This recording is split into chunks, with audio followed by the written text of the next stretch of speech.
தமிழகம் முழுவதும் மாணவர் விடுதிகள் இடித்து விழும் அவல நிலையில் இருக்க தனது விளம்பர ஆசைக்காக விடுதிகளின் பெயரை மாற்றி விளையாட்டை காட்டிக் கொண்டிருக்கிறார்கள் முதல்வர் ஸ்டாலின் என்று பாஜக முன்னாள் மாநில தலைவர் அண்ணாமலை விமர்சித்துள்ளார்.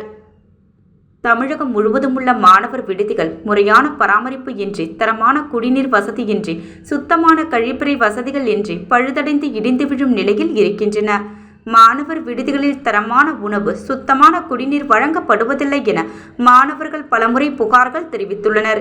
ஆதி திராவிடர் மற்றும் பழங்குடியினர் நலத்துறை நடத்தும் 1331 மாணவர் விடுதிகளில் 98,909 மாணவ மாணவியர் தங்கி படித்து வருவதாகவும், இந்த மாணவர்களுக்கு உணவு செலவாக ரூபாய் 142 கோடி செலவிடப்பட்டுள்ளதாகவும் திமுக அரசு தெரிவித்திருந்தது.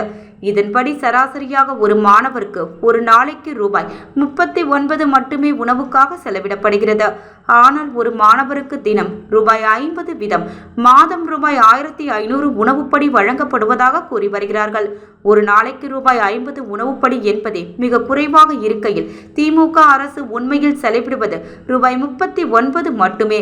ஆதி திராவிடர் மாணவர்கள் விடுதியில் தங்கி படிக்கும் மாணவர்களுக்கான உணவுப்படியை மாதம் ரூபாய் 1500 இருந்து ரூபாய் 5000 உயர்த்த வேண்டுமென்று பலமுறை கோரிக்கை வைத்தோம். முதல்வர் ஸ்டாலின் கண்டுகொள்ளாமல் இருக்கிறார். பட்டியல் சமூக மக்கள் மேம்பாட்டிற்காக மத்திய அரசு வழங்கும் நிதியையும் ஆதி திராவிடர் பள்ளிகள் மாணவர் விடுதிகளை மேம்படுத்த செலவிடாமல் ஆண்டுதோறும் திருப்பி அனுப்பி கொண்டிருக்கிறது திமுக அரசு.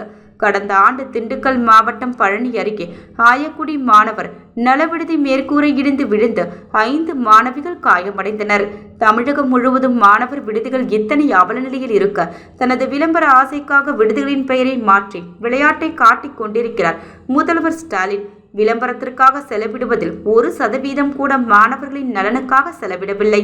திமுக அரசு ஆதி திராவிடர் மற்றும் பழங்குடியினர் நலத்துறைக்காக 2023-24 விளம்பர செலவு ரூபாய் 1.65 கோடி, 2024-25 ஆண்டு விளம்பர செலவு ரூபாய் 11.48 கோடி.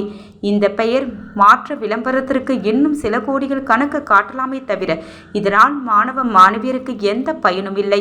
இவ்வாறு அவர் தெரிவித்தார்.